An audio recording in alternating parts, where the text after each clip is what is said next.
Kerjasama yang harmonis dan komunikasi yang intens antara pengusaha dan pemerintah berbanding lurus dengan efektivitas upaya peningkatan ekonomi dan kesejahteraan bangsa. Bilang sama mereka, kami turun. Tapi dalam prosesnya tolong jangan rugikan rakyat. Pahami sudut pandang pelaku usaha dan pemangku kebijakan seputar bisnis dan regulasi. Dengan saudara, saya masih setarikan. Dalam Business Talk, setiap Selasa, pukul 10 malam. Live di Kompas TV. Polresta Banda Aceh menetapkan satu warga Rohingya sebagai tersangka tindak pidana penyelundupan manusia. Ketahui peristiwa terhangat dan terpopuler yang terjadi di seluruh penjuru tanah air. Sebuah gudang penyimpanan tiner di Surabaya, Jawa Timur ludes terbakar. 6 orang terluka dalam kebakaran itu. Kalau inline hoki sendiri ada teknik tertentu nggak sih yang harus dikuasai? Terangkum semua dalam Sapa Indonesia Pagi. Setiap hari pukul 7 pagi. Live di Kompas TV. Sebenarnya kita ini dalam stadium 4 pengelolaan sampah. Menemukan esensi di balik situasi dan menarik benang merah dari peristiwa. Nelayan segi pencarian turun jauh sebelum adanya pembangunan PLTS. Apakah betul tindaknya universitas menjadi PTNBH itu bisa meningkatkan kualitas? Berkas Kompas, Selasa, pukul 11 malam di Kompas TV.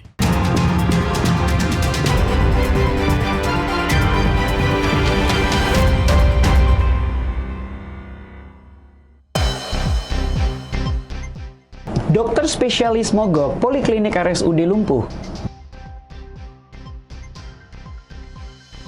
Demo di Uncen ricu 4 polisi terluka. DPR Papua Selatan usul DOB tidak terkena efisiensi.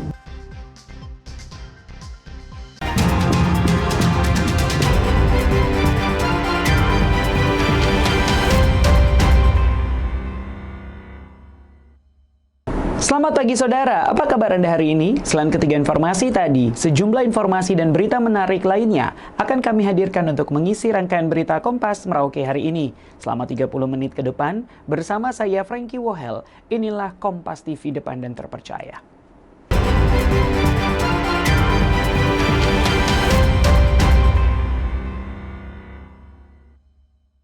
Saudara, kita awali berita pertama. Ketua DPR Papua Selatan Heriberto Silubun meminta agar kebijakan efisiensi yang dilakukan pemerintah pusat tidak diberlakukan di daerah otonomi baru, termasuk Papua Selatan. Hal tersebut disampaikan saat rapat bersama Komisi 2 DPR RI pada 16 Mei lalu. Usulan agar daerah otonomi baru termasuk Papua Selatan tidak terdampak efisiensi anggaran disampaikan Ketua DPR Papua Selatan saat rapat bersama Komisi 2 pada 16 Mei lalu. Heribertus mengusulkan hal tersebut dengan alasan Provinsi Papua Selatan yang baru saja dibentuk membutuhkan dukungan dari pemerintah pusat untuk percepatan pembangunan. Terlebih saat ini sedang dilakukan proses pembangunan pusat pemerintahan Provinsi Papua Selatan, termasuk di dalamnya pembangunan gedung kantor DPR Papua Selatan dan Majelis Rakyat Papua. Untuk memastikan bahwa percepatan pembangunan wilayah Provinsi Papua Selatan sangat bergantung juga dari dukungan pemerintah pusat. Apalagi mungkin sedikit keluh kesah dengan Komisi 2, apalagi ketika kami mendengar ada langkah yang diambil oleh pemerintah pusat untuk melakukan efisiensi. Tentunya sebagai daerah otonom baru, kami sangat berharap mungkin efisiensi itu bisa dilakukan untuk provinsi-provinsi yang sudah lama, tetapi khusus untuk kami yang baru saja ditinggalkan. Seandainya kami ini seorang bayi dan baru mau minum asinya sudah dikurangi, tentunya pasti kami akan tumbuh tidak sehat, bahkan mungkin bisa saja kurang gizi.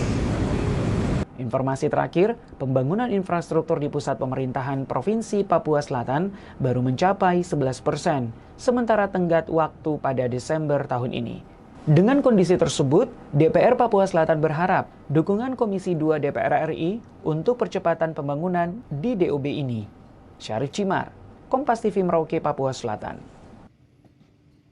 Saudara, sorotan lainnya, Kasatgas Hanpangan bersama Gubernur Papua Selatan dan Muspida melaksanakan kunjungan kerja ke lokasi PSN di Kampung Wanam dan Kampung Nakias. Kunjungan tersebut memastikan PSN berjalan dengan lancar. Dengan menggunakan helikopter milik TNI, rombongan Forkopimda menuju Kampung Wanam dan Kampung Nakias yang merupakan lokasi proyek strategis nasional. Rombongan bertatap muka dengan 300 orang masyarakat Wanam dan Wogikel. Dari rilis yang diterima melalui Kasatgas Ketahanan Pangan Mabes TNI, Maijen Ahmad Rizal, kunjungan tersebut dalam rangka memastikan PSN berjalan lancar. Selain itu juga, rombongan memberikan pemahaman soal PSN dan penyerahan 300 paket bantuan sembako untuk masyarakat. Dalam kesempatan itu juga, Kasatgas Hanpangan Maijen TNI Ahmad Rizal memaparkan progres PSN di Merauke, termasuk pentingnya sosialisasi dan pemahaman kepada warga 3 kampung yang akan dibuka. Tim Liputan, Kompas TV Merauke, Papua Selatan. Saudara, Poliklinik Spesialis Rumah Sakit Umum Daerah Merauke tak dapat melayani pasien lantaran sejumlah dokter spesialis mogok kerja. Aksi mogok dilakukan lantaran terkait protes pembayaran dana TPP. Ruangan poliklinik di RSUD Merauke tampak sepi dari pasien. Sepi pelayanan karena dokter spesialis tak datang bekerja untuk melayani pasien. Akibatnya, pasien yang datang tak dapat berobat. Namun, RSUD Merauke tetap membuka perawatan untuk kondisi darurat dan rawat inap. Pihak rumah sakit mengatakan aksi mogok yang dilakukan oleh dokter spesialis ini karena protes pembayaran tambahan penghasilan pegawai atau TPP yang tidak sama seperti tahun sebelumnya. Jika pada tahun sebelumnya, seluruh dokter spesialis mendapatkan TPP sekitar 18 juta rupiah. Namun, tahun ini dibayarkan berdasarkan jabatan seperti dokter utama, madya, dan muda. Tambahan penghasilan tersebut bervariasi dari yang menerima 18 juta, 10 juta, dan 9 juta rupiah. Memang tadi pelayanan poli tidak berjalan, terus poli spesialisnya, jadi memang pasien tadi sudah banyak ya di loket, sudah agak sedikit ricuh, dan akhirnya kami mengumumkan kepada pasien, tapi khusus untuk kegawat daruratan, jadi tetap manajemen memperhatikan pelayanan pasien dengan mempertimbangkan keselamatan pasien. Jadi memang ada pasien-pasien yang tidak bisa ditunda, kami langsung arahkan ke IGD dan kami berkoordinasi dengan dokter spesialis pun, dan mereka tetap dilayani. Tadi kami sudah bertemu dengan dokter-dokter spesialis dan kami sudah menjelaskan. Dan memang undangan itu kepada 41 dokter spesialis yang hadir cuma sekitar 7 orang. Dan kami berharap mereka bisa mewakili apa yang sudah kami sampaikan untuk diteruskan kepada dokter-dokter spesialis lainnya, memberikan pemahaman sehingga pelayanan bisa berjalan kembali dengan baik. Pihak rumah sakit mengatakan telah melakukan rapat dengan dokter spesialis. Namun, dari 41 dokter spesialis di RSUD Merauke, hanya 7 yang mengikuti rapat. Pihak rumah sakit saat ini berupaya mengatasi persoalan berupa melakukan pembayaran selisih menggunakan dana Badan Layanan Umum Daerah dengan berkoordinasi dengan pemerintah daerah Merauke. Sarif Jimar, Kompas TV Merauke, Papua Selatan. Demo di Uncen ricuh, 4 polisi terluka. Selengkapnya usai jeda berikut ini.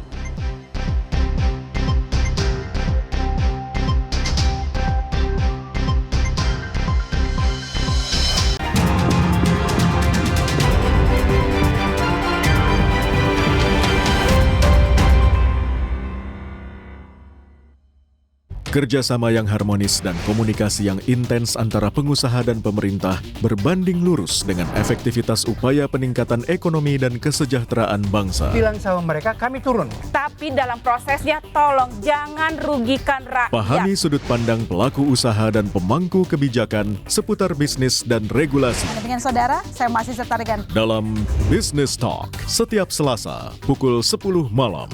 Live di Kompas TV. Polresta Banda Aceh menetapkan 1 warga Rohingya sebagai tersangka tindak pidana penyelundupan manusia. Ketahui peristiwa terhangat dan terpopuler yang terjadi di seluruh penjuru tanah air. Sebuah gudang penyimpanan tiner di Surabaya, Jawa Timur ludes terbakar. 6 orang terluka dalam kebakaran itu. Kalau inline hoki sendiri ada teknik tertentu nggak sih yang harus dikuasai? Terangkum semua dalam Sapa Indonesia Pagi. Setiap hari pukul 7 pagi live di Kompas TV. Sebenarnya kita ini dalam stadium 4 pengelolaan sampah. Menemukan esensi di balik situasi dan menarik benang merah dari peristiwa. Nelayan segi pencarian turun jauh sebelum adanya pembangunan PLTS. Apakah betul tindaknya universitas menjadi PTNBH itu bisa meningkatkan kualitas? Berkas Kompas, Selasa, pukul 11 malam di Kompas TV.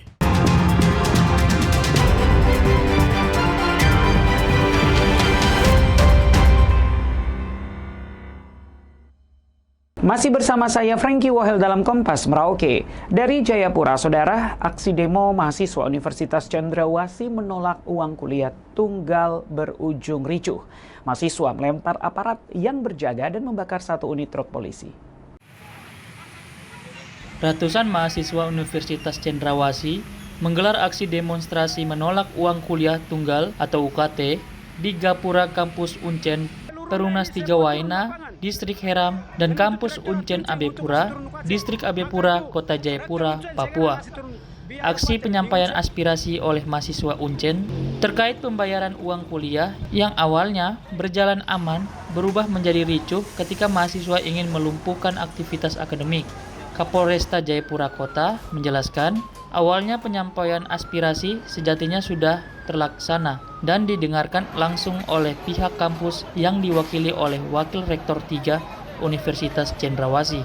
Namun, para mahasiswa yang menggelar aksi tersebut kemudian hendak memberhentikan aktivitas di kampus dengan menutup portal Gapura kampus, sehingga terjadi gesekan bersama aparat kepolisian yang sedang melaksanakan pengamanan di lokasi.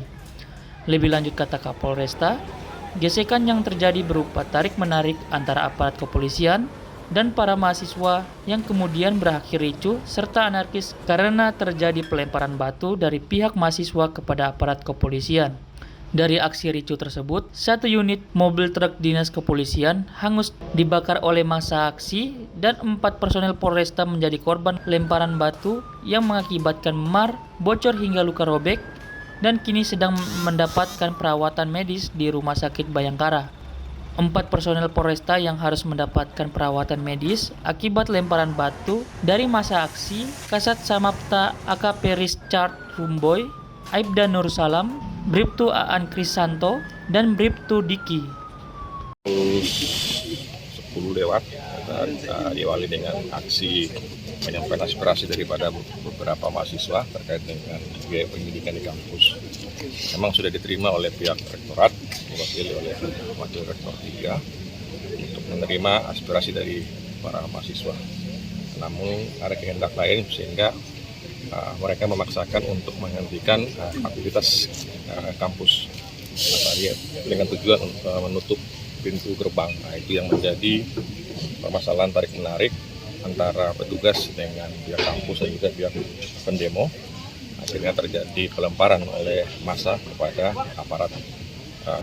Kapolres bilang, pengamanan yang dilakukan pihak kepolisian hanya sebatas gapura atau gerbang kampus, tidak masuk ke area kampus. Vindi Rakmeni, Kompas TV Jayapura, Papua. Sementara Universitas Cendrawasih membantah ada kenaikan UKT, Rektor menyebut tudingan mahasiswa adalah pembohongan publik. Menyikapi aksi demo mahasiswa menolak uang kuliah tunggal yang berujung ricuh, pihak Universitas Cendrawasih angkat bicara. Rektor Universitas Cendrawasih, Oscar Oswald Wambrau, mengatakan sejak Universitas Cendrawasih berubah status dari Satuan Kerja menjadi Badan Layanan Umum atau BLU sejak 2023, pihak kampus tak pernah menaikkan uang kuliah tunggal atau UKT. Rektor menyebut besaran UKT dikelompokkan berdasarkan tingkat kemampuan ekonomi orang tua siswa dan mulai berlaku sejak mahasiswa mendaftar hingga tamat, sehingga tak mungkin ada kenaikan UKT di setiap semester. Bahkan dalam pengelompokan UKT, Universitas Cendrawasih memberikan kebijakan afirmasi bagi mahasiswa orang asli Papua berdasarkan tingkat ekonomi keluarga.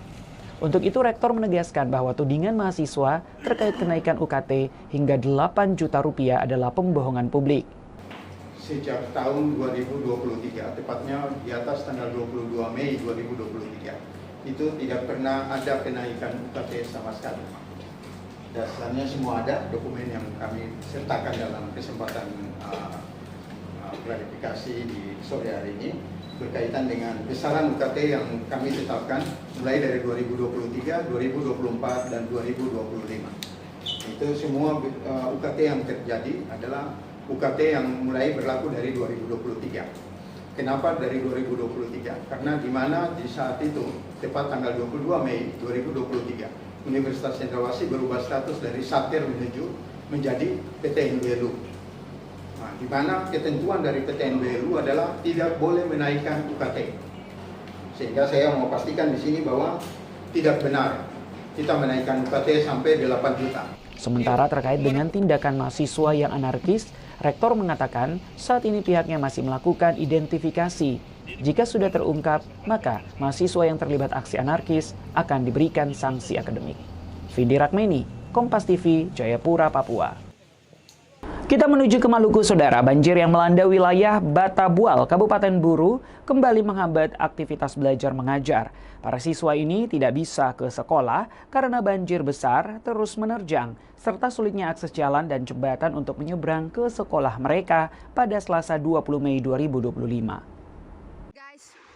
Inilah video viral yang memperlihatkan banjir terjadi di salah satu sungai di Kecamatan Batabual, Kabupaten Buru yang membuat para siswa SMA Negeri 11 kesulitan untuk pergi ke sekolah.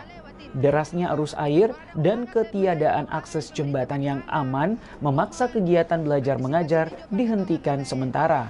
Karena kondisi ini, sekolah terpaksa diliburkan hingga akses kembali tersedia. Situasi ini bukan kali pertama terjadi dan setiap kali hujan deras mengguyur, para siswa harus menghadapi kendala yang sama. Menurut seorang siswa, mereka telah berjalan sejauh 7 km dari dusun Wailawa sejak pagi menuju desa Waimorat, tempat sekolah SMA 11 berada, namun tidak bisa ke sekolah lantaran banjir. Minta kepada Bapak Bupati, Bapak Gubernur agar dapat memperhatikan kondisi jalan dan jembatan kami di Kecamatan Batabual, Kabupaten Buru, terkhusus kepada Desa Waimorat dan Dusun Wailawa.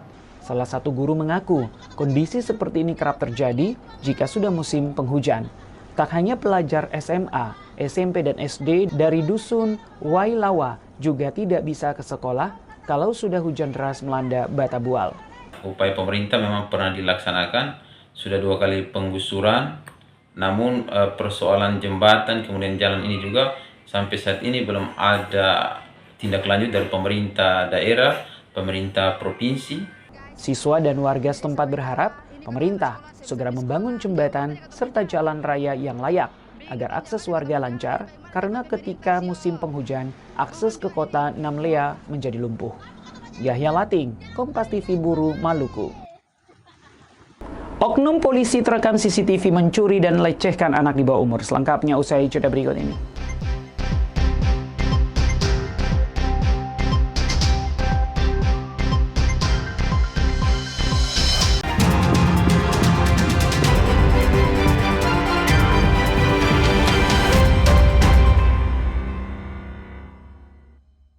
Kerjasama yang harmonis dan komunikasi yang intens antara pengusaha dan pemerintah berbanding lurus dengan efektivitas upaya peningkatan ekonomi dan kesejahteraan bangsa. Bilang sama mereka, kami turun. Tapi dalam prosesnya tolong jangan rugikan rakyat. Pahami sudut pandang pelaku usaha dan pemangku kebijakan seputar bisnis dan regulasi. Dengan saudara, saya masih setarkan. Dalam Business Talk, setiap Selasa, pukul 10 malam.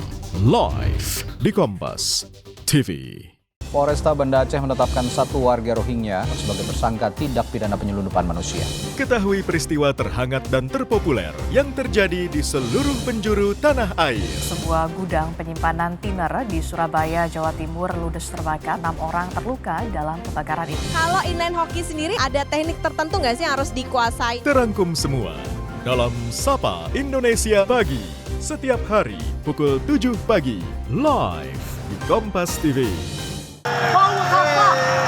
Sebenarnya kita ini dalam stadium 4 pengelolaan sampah. Menemukan esensi di balik situasi dan menarik benang merah dari peristiwa. Nelayan segi pencarian turun jauh sebelum adanya pembangunan PLTS. Apakah betul tindaknya universitas menjadi PTNBH itu bisa meningkatkan kualitas? Berkas Kompas, Selasa, pukul 11 malam di Kompas TV.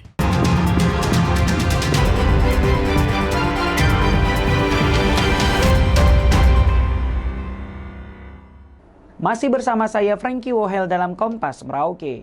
Saudara diduga kesal pada sang istri yang tak kunjung pulang ke rumah untuk mengurus anak-anak, seorang pria di Jayapura nekat membunuh anak tirinya dan menenggelamkan jasadnya di tengah laut. Seorang pria di kota Jayapura tak berkutik ketika dijemput Satuan Reskrim Polresta Jayapura Kota di rumahnya di kawasan Dok 9, Distrik Jayapura Utara, Kota Jayapura, Papua. Pria berinisial MN itu ditangkap atas kasus pembunuhan terhadap anak tirinya yang masih berumur 9 tahun. Kapolresta Jayapura Kota menjelaskan kasus ini terjadi pada awal April lalu. Saat itu, korban bernama Nurmila alias Tapasya ini hilang dari rumah pada 7 April dan baru ditemukan 7 hari kemudian dalam keadaan meninggal dunia di tengah laut Jayapura. Korban yang ditemukan di tengah laut kemudian dibawa dan dilakukan otopsi di Rumah Sakit Bayangkara Jayapura. Hasil otopsi menunjukkan bahwa ada sejumlah luka akibat penganiayaan yang menyebabkan korban meninggal dunia. Dari hasil otopsi itu, polisi melakukan penyelidikan dan berhasil menangkap pelaku yang merupakan ayah tiri berinisial MN. Dari hasil pemeriksaan, pelaku mengaku nekat membunuh korban karena kesal dengan istrinya yang tidak pernah pulang ke rumah. Pelaku menghabisi korban dengan cara mencekik leher korban dan membuang jasadnya ke tengah laut dengan jarak 1,7 mil dari rumah pelaku. Tim melakukan hasil penyelidikan dari tempat TKP, didapati bahwa tersangka melakukan perbuatan itu dengan cara mencekik leher daripada korban hingga sempat mengeluarkan darah dari hidung dan korban lemas. Dengan korban lemas atau tidak sadarkan diri, tersangka mengikat atau memasukkan korban ke dalam baskom atau yang kita bilang loyang warna hitam berisi jenazah tubuh daripada korban itu dibungkus dengan kain lalu dibawa ke perahu. Atas perbuatannya, pelaku MN dijerat dengan pasal berlapis yakni pasal 80 ayat 3 Undang-Undang Nomor 35 Tahun 2014 tentang perlindungan anak dan pasal 340 KUHP tentang pembunuhan berencana dengan ancaman hukuman seumur hidup. Vini Rakmeni, Kompas TV Jayapura, Papua. Masih dari Jayapura, saudara, seorang oknum polisi terekam CCTV melakukan pencurian dan pencabulan terhadap anak di bawah umur di kota Jayapura, Papua. Saat ini oknum polisi itu ditangkap dan ditahan di Propam Polda Papua. Inilah video detik-detik oknum polisi Bribda ADW melakukan pencurian dan pencabulan terhadap anak di bawah umur di salah satu kios di kawasan Hamadi, Distrik Jayapura Selatan, Kota Jayapura, Papua. Dalam rekaman CCTV tersebut, tampak pelaku Bribda ADW yang masuk dari belakang kios menutup muka dan membawa senjata tajam masuk dan mengancam korban menggunakan senjata tajam. Tak hanya itu, pelaku Bribda ADW juga menyekap ibu korban di kamar dan mengambil sejumlah barang di kios dan melarikan diri. Kapolresta Jayapura Kota mengatakan saat ini pelaku Bribda ADW sudah ditahan dan dalam penyelidikan oleh Propam Polda Papua. Dari hasil penyelidikan yang dilakukan, pelaku Bribda ADW diketahui merupakan polisi aktif yang bertugas di Polres Yalimo, Papua Pegunungan. Pelaku diketahui meninggalkan tempat tugas sejak 2 bulan lalu dengan alasan memperbaiki laptop di Wamena. Ke sini kan awalnya kan izin ke pimpinannya untuk memperbaiki memperbaiki laptop di Wamena. Dari Wamena diajak sama temannya ke Jayapura. Sampai ke Jayapura tidak balik lagi ke tempat tugasnya, dia tinggal di Jayapura sampai dengan melakukan perbuatan masyarakat. Vindi Rakmeni, Kompas TV Jayapura, Papua. Kita menuju ke Papua Barat Daya, saudara. Minimnya lapangan pekerjaan menyebabkan masyarakat sulit meningkatkan taraf hidup mereka. Seperti warga yang tinggal di bantaran Kali Victory, RT 3 RW 7, Perumahan 30, Kelurahan Kelawalu, Distrik Sorong Timur, Kota Sorong, yang 85% warganya tidak memiliki pekerjaan. Pemekaran suatu wilayah bertujuan untuk mempercepat pemerataan pembangunan dan meningkatkan pelayanan publik hingga kesejahteraan masyarakat, namun belum sepenuhnya dirasakan oleh warga RT 3 RW 7, Kelurahan Kelawalu, Distrik Sorong Timur, Kota Sorong, yang sebagian besar adalah orang asli Papua. Jumlah satu RT yang mencapai 333 jiwa, hanya 15% warga yang memiliki pekerjaan, sedangkan 85% menganggur karena minim skill dan tidak menamatkan pendidikan, menyebabkan mereka sulit mendapatkan pekerjaan. Ketua RT 3 RW 7, Perumahan 30 Kota Sorong, Ramadan Agia bilang hampir sebagian besar mata pencarian warga setempat adalah nelayan, pengepul kayu, dan batu karang yang penghasilannya sangat terbatas. Bahkan untuk makan sehari-hari satu rumah yang terdiri dari 2 hingga 3 keluarga belum mencukupi. Warga Perumahan 30 ini perlu pekerjaan tambahan untuk memberi makan keluarga mereka dengan layak. Jumlah jiwa 333. Jumlah kakak 101 kakak. Konon di sini tuh warga yang punya kerja tetap itu boleh dikatakan kita bisa hitung dengan jari, tapi lebih dari itu masih banyak yang tidak punya mata pekerjaan, artinya tidak punya lapangan kerja. Hari-harinya itu hanya bisa cari batu karang, kayu, mange-mange, kemudian bisa melaut cari hasil laut. Sementara itu, Hashim BYT, salah satu warga yang masih menganggur, mengatakan terpaksa harus berhenti kuliah di semester pertama karena tidak memiliki biaya. Akibatnya di usia 24 tahun, ia belum juga dapatkan pekerjaan. Ia dan teman-temannya berharap ada peluang pekerjaan bagi mereka untuk membantu orang tua penuhi kebutuhan hidup sehari-hari. Dari orang tua juga tidak ada, hanya putus. Bapak mari dekat-dekat sini. Belum sampai selesai juga putus. Baru semester 1 putus. Kuliah tahun berapa itu, Kak? 2022. Jadi sekarang aktivitas sehari-hari apa nih, Kak? Kalau ada pekerjaan banyak kerja. Sulitnya biaya hidup membuat anak-anak di sana terpaksa harus membantu orang tua dengan mengumpulkan kerang. Hasil dari kerang yang dikumpulkan dapat dijual ke pasar atau untuk makan sehari-hari. Warga berharap pemerintah dapat memperhatikan mereka. Salah satunya membuka peluang pekerjaan untuk orang asli Papua, diawali dengan pemberian latihan skill kerja agar mereka juga mampu bersaing dalam dunia pekerjaan. Flora Batlayeri, Kompas TV Sorong, Papua Barat Daya. Dan saudara, informasi tadi sekaligus menutup perjumpaan kita dalam Kompas Merauke edisi hari ini. Saya Frankie Wohel, mewakili tim kerabat kerja bertugas menyampaikan terima kasih atas perhatian Anda. Saksikan terus Kompas TV, independen terpercaya. Sampai jumpa.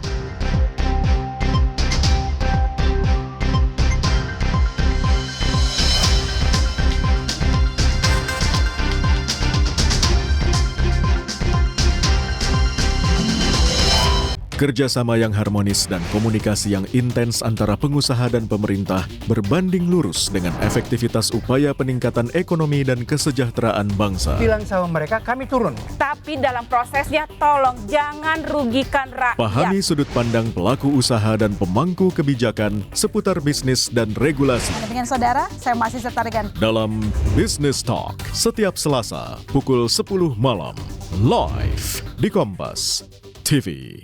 Polresta Banda Aceh menetapkan 1 warga Rohingya sebagai tersangka tindak pidana penyelundupan manusia.